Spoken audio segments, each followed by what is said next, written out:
Bright star, would I were steadfast as thou art, not in lone splendor hung aloft the night, and watching with eternal lids apart, like nature's patient, sleepless eremite, the moving waters at their priest-like task of pure ablution round earth's human shores, or gazing on the new soft fallen mask of snow upon the mountains and the moors.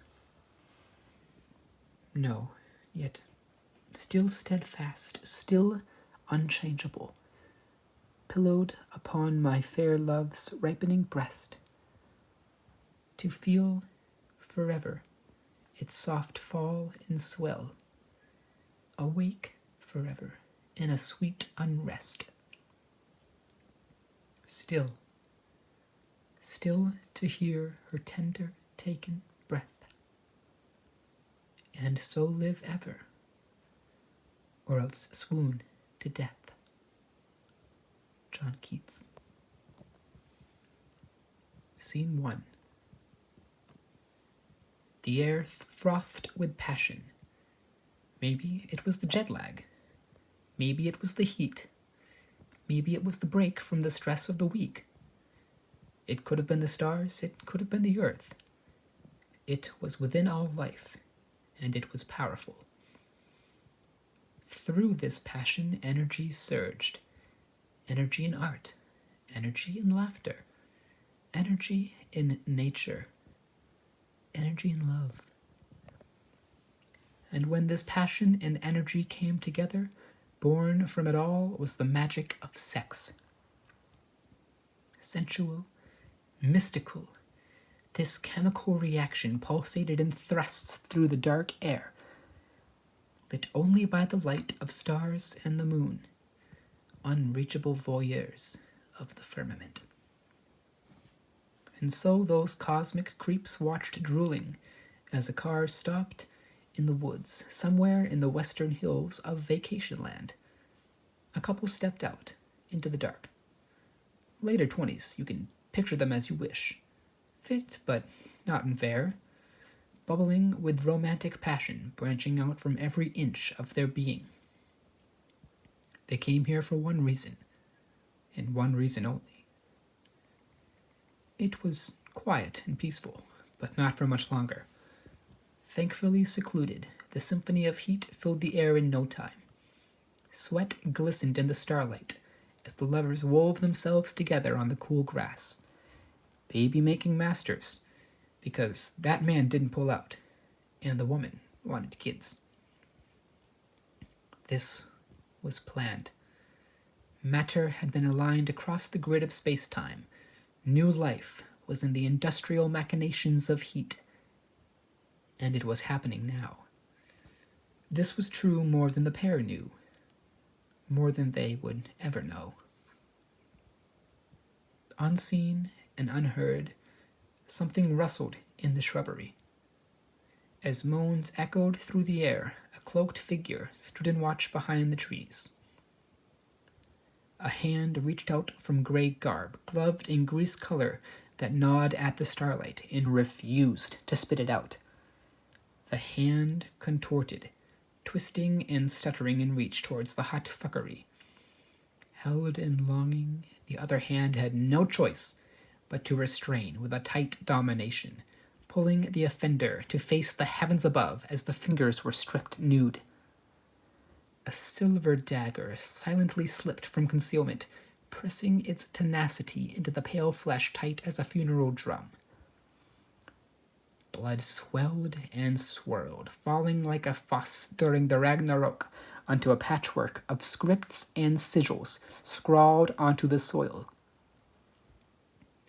The gut grease glugged into the ground as the figure began to chant in a language beyond description.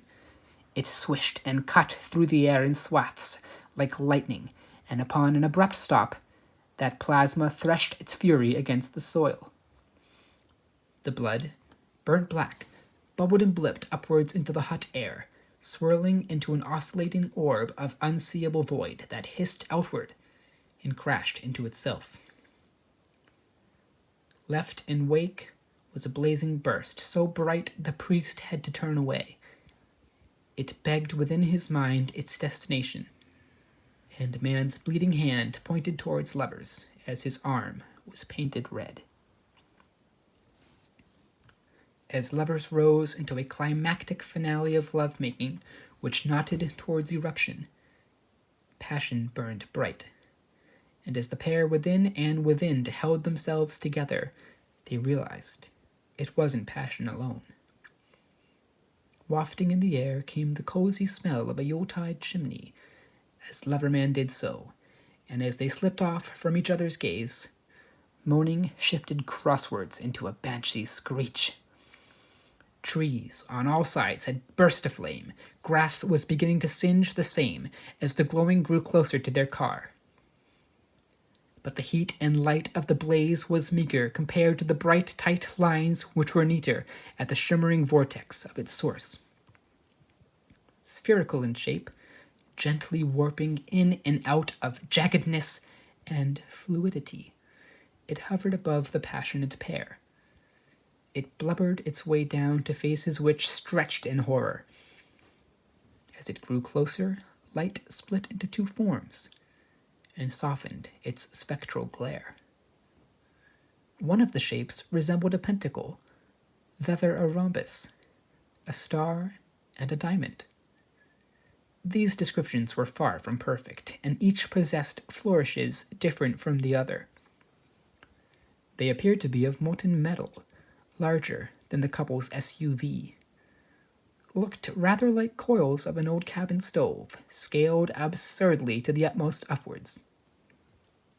In horrifying glory, they cauterized the blank canvas of the gloaming.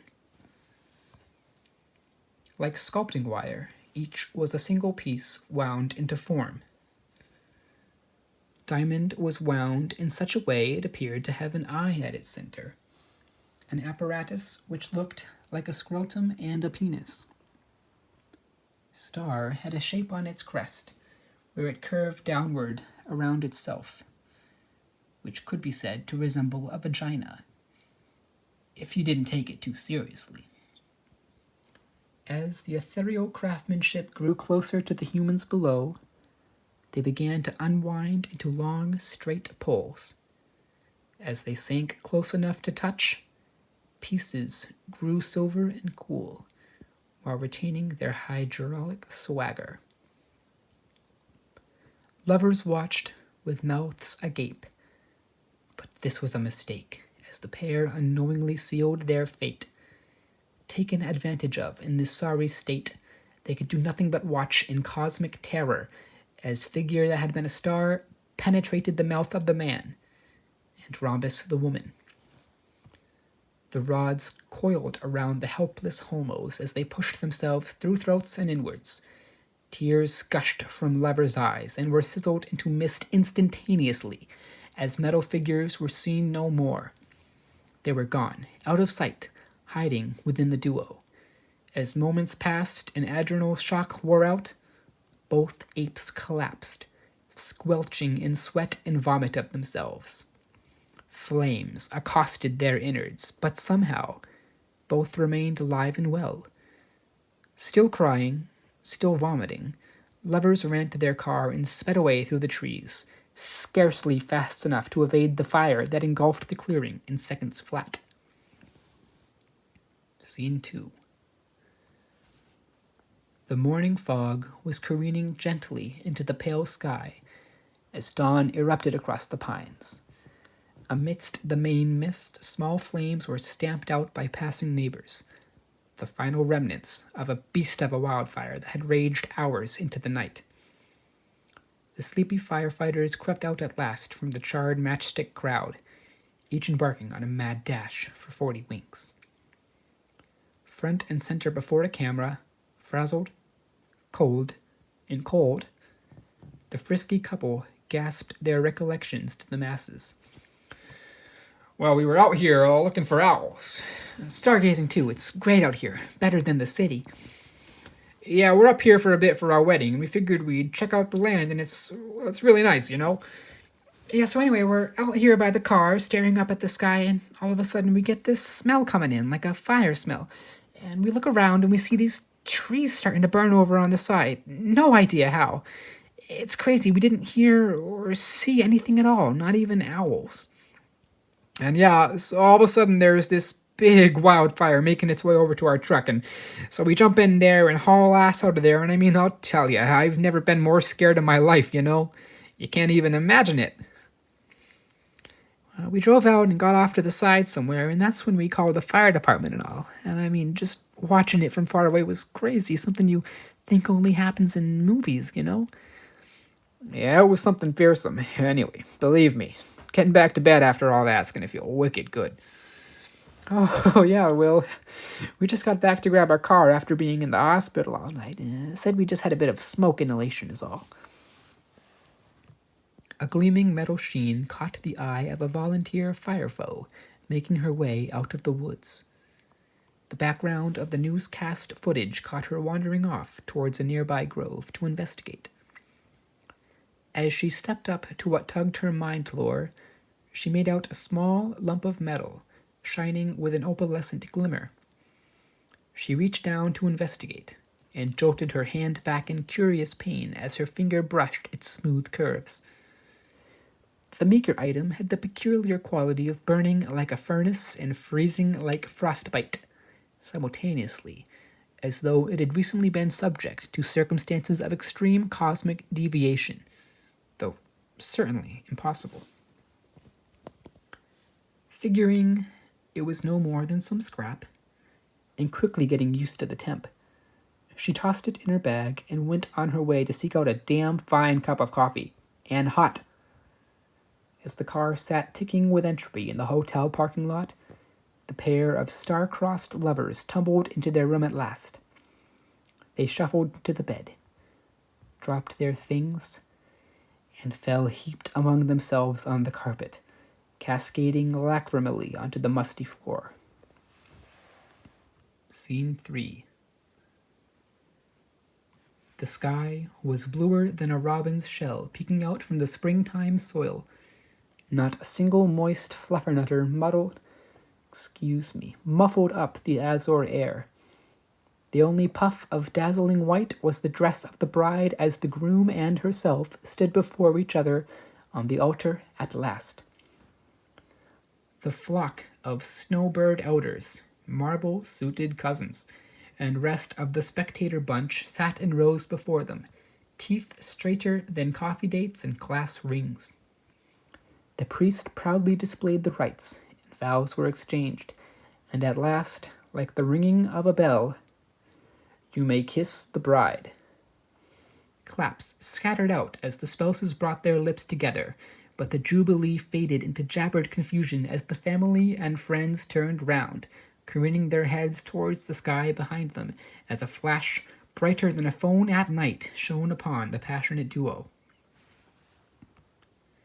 Beyond the dimmed pool of atmospheric hue, and reducing the sun to a faint speck, the dazzling specter of a dying star wrought its luminescent corpse upon those who watched.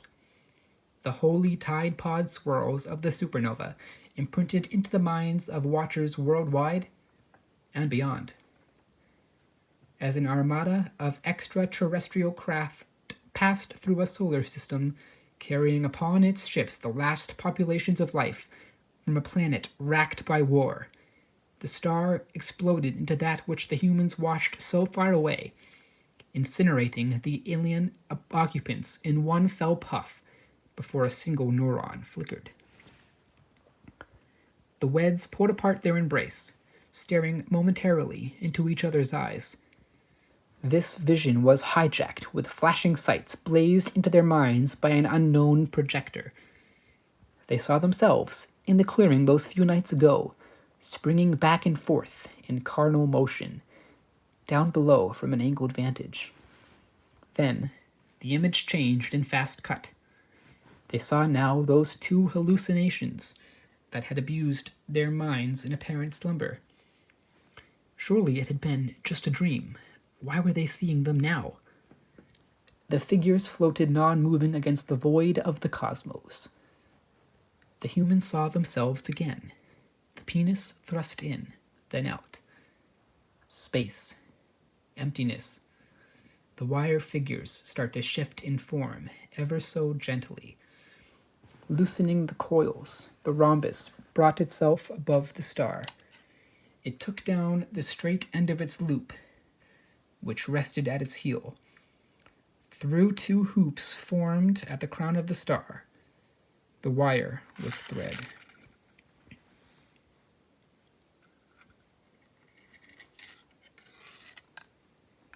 The penis thrust in and out. The vagina drizzled with wet heat. The sharp metal point swung to and fro inside the loop, and both figures began to unwind. In and out, in and out, in and out. The wires were glowing white hot, fusing their separate forms into one piece. In and out, proclaimed pleasures belted aloud. Fusing together, welded and wetting, the metal pulled itself into a single round sphere. Like a cage, its surface stretched into fractal architecture of complex beauty. The vision shifted again. From an awesome space-time viewing point, they saw the fearsome holocaust of that distant star. Their sight fell into its fiery folds, down among and falling deeper and deeper into the plasma. Reaching speeds no human could comprehend, the god heat of fusion burst itself upon the invisible eye. The core had been blessed into iron at last.